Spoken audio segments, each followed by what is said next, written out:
lié ba nit ñi di ko yëg parce que tamit ñii di agressé ak ñii di teg seen i dir ñoom ñëpp dañoo yor téléphone kon nag bu waxee ci réseaux sociaux yi wër ci WhatsApp bi est-ce que ñooñu duñu préparé tëdd seen kër bañ a génn. waaw moom la ñu wax sànq rek man xam ma kan moo koy publier en tout cas bu fekkee police la wala gendarmerie def nañu lu ñu warul def voilà parce que yooyu quand même c'est entouré de discrétion. D'ailleurs sax discrétion bi quand même c'est tellement difficile à l'avoir parce que wax naa ko vous aurez cloisonné l'opération ça reste entre gendarmes ça reste entre policiers. D'ailleurs barke démb j'ai bien aimé l'opération combinée n'est-ce pas donc dans les différents secteurs mais une fois que oto yi romb rek c'est fini les gens ils savent que parmi eux les criminels parmi eux c'est ça que Ouleye a dit que dañu stagné fii si VDN bi donc c'est les délinquants ils étaient là aux aguets di xaar une proie facile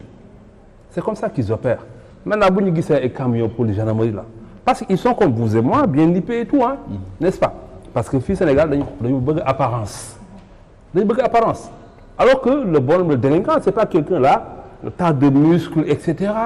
jean déchiré non il est comme moi propre nickel n'est-ce pas mais quand même quelque part xoolal le garçon qui a tué la fille à Pikine voyez-vous je l'ai vu en costume et tout nœud papillon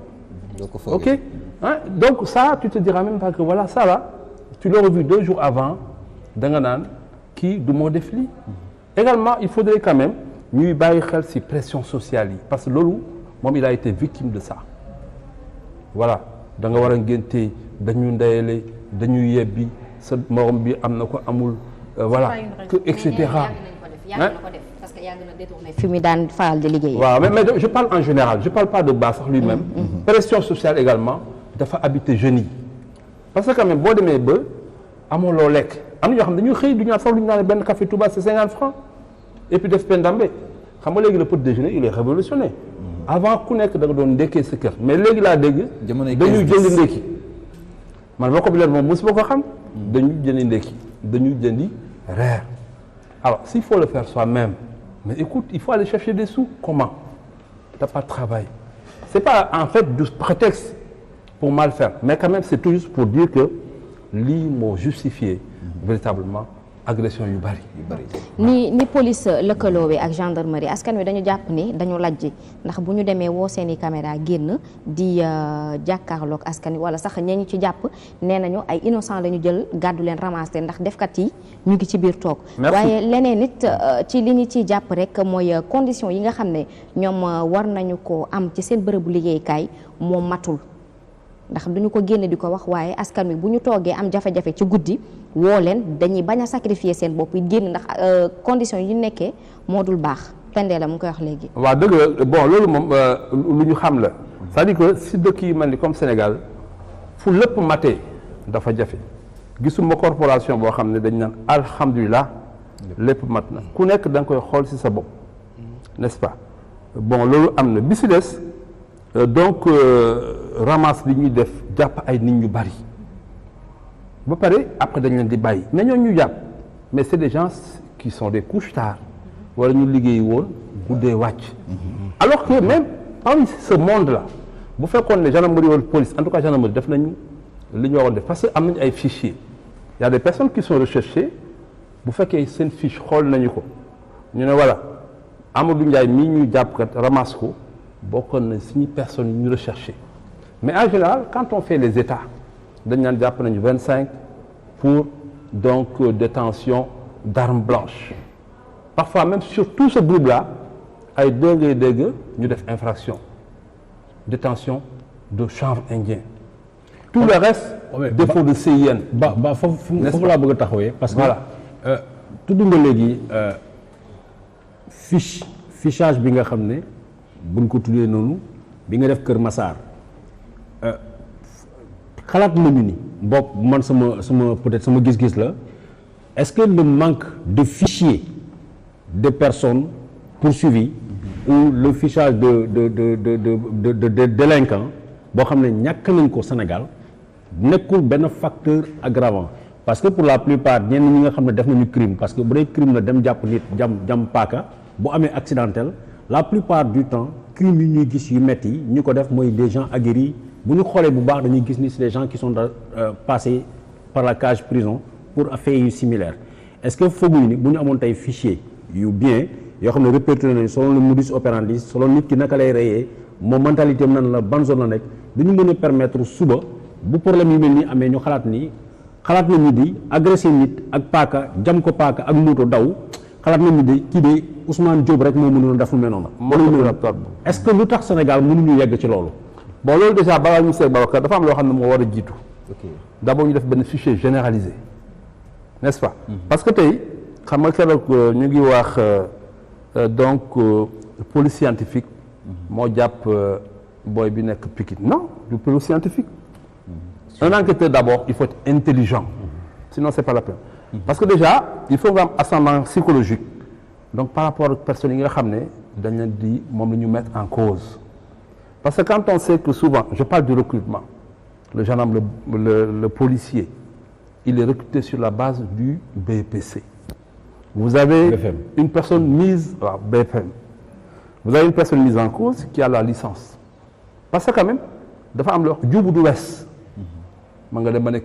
un patron xoolal enquête sur la traque des biens mal acquis. J'ai été déchargé un moment à la section de recherche j'ai eu quand même à entendre des ministres mais quand même vous parlez français vous avez un document de 300 pages il faut maîtriser le contenu cette personne-là il faudra lui parler il faut nga siggi xool ko wax ak moom mais ça tout le monde ne peut pas le faire là tout le monde ne peut pas bon et puis foofu quand même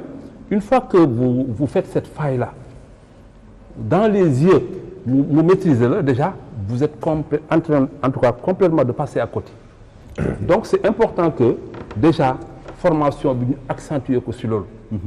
police scientifique pour ñu ko xamul lan mooy taxawaayam ak lan mooy. non c'est-à-dire que police scientifique bon ils viennent en appui à l'enquête classique parce que bon ñoom c'est des spécialistes imagine par exemple les empreintes digitales là bu ñëwee ci bërëb ñu ne voilà tey fii am na donc on a cassé en tout cas benn banque ou bien benn multiservice ok yóbbu nañu le butin ok maintenant le même jour bi ñu defee enquête de voisinage bi un voisin ne voilà tel jour le même jour à telle heure supposé gis nañ fa benn oto bu fa garé mais jël nañ immatriculation bi lii la alors ñu dem service des mines immatriculation bi ñu xool Mamadou Ndiaye moo ko moom mu ngi woon foofu jour boobu à 9h maintenant on n'a aucun élément contre lui mais fekk police scientifique dugg na ci biir multiservice bi ba jël fa ay traces digitales ça s'appelle pas ça empreinte parce que moment yi muy def ay mouvement imagine mu bëgg a jël benn objet quand il met ses doigts comme ça vous n'avez pas l'entièreté du bout de doigt vous avez qu'une trace mais quand même loolu c'est lisible ok maintenant loolu dañ koy jël ñu prélever ko ak scotch bu ñu ko prélever da ngay mën lire empreinte bi cette personne-là il est soupçonné parce que oto mi ngi woon foofu l'enquête recommande vous avez la personne sur la main vous prenez ses 10 doigts boo jëlee ses 10 doigts nga jël ko comparer ko ak li ñu fekkoon donc sur un support dans le multiservice. D'accord, Pape Moussa. Voilà. Waaw Pape man sur la question de l'insécurité je pointe déjà un doigt accusateur à l'État du Sénégal parce que bu ñu xoolee lu yàggul dara période de Covid bi couvre-feu bi man dama doon il m'arrivait de sortir xool dispositif bi ñu jël dama naan ñii wax dëgg yàlla Sénégal am na nu muy mel ci insécurité dañ noo yor parce que ndekete am nañ capacité bii nii c'est-à-dire force de l'ordre yi ni ñu doon taxawee ci dëkk bi pour faire respecter le couvre-feu d'autant plus qu'au début gars yi dañ leen doon xaw a défier donc bi ñu jëlee armala bu am solo bi teg ko ci mbedd mi ba ñëpp ne tekk déggoo dara ma ne lépp lu ñu defatiwaat après ces moments-là pour man tayef la ci ñoom léegi au-delà de tey ñoom ay force de l'ordre lañ ay exécutants lañ mais li nga xamante ne tey ñu ngi koy def opération conjointe bi ma gis keroog te xam nañu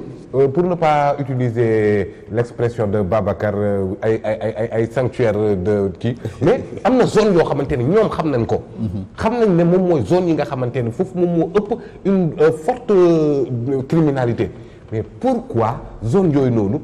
fichier leen zone rouge di leen surveiller H24 et pourtant on a les capacités à partir de timis ba fajar pour man suufu pont yi ak la VDN extension nga xamante ne lampe amu ko foofu ku fay jaar ak sa autoroute à péage bi aussi. boo paanee yow xamal ne foofu noonu yaa ngi te bu may liste zone yi dama fàtte tudd autoroute à péage. mais tamit c'est également une gravité extrême te ñoom xam nañ ko c'est facile à détecter tey jii nii bu ñu jëlee def ay patrouille di jaar ay bañ a tudd ay koñ mais am na koñ yoo xamante ne ils sont koñ hyper sécurisé la c'est-à-dire dafay mel ni à un certain moment donné da ngay nekk ci Sénégal bu graduel benn Sénégal bu sécurisé beneen Sénégal bu nekk ci insécurité léegi nag ce sentiment de justice privée dafa am sama benn xarit journaliste Louis Tignas Sagna ci VDN bi la doon dem noonu ak otom di kii c'est-à-dire mu ngi téye téléphone am le gars dafa jékki-jékki waa ji plongé ci biir oto bi si elle n'avait pas le réflexe moom koñe ko contre kii boobu te xam naa ne kooku moom bu dee dund na dina ma jaaxal mais bu amuloon boobu réflexe moom bakkanam yem na fa léegi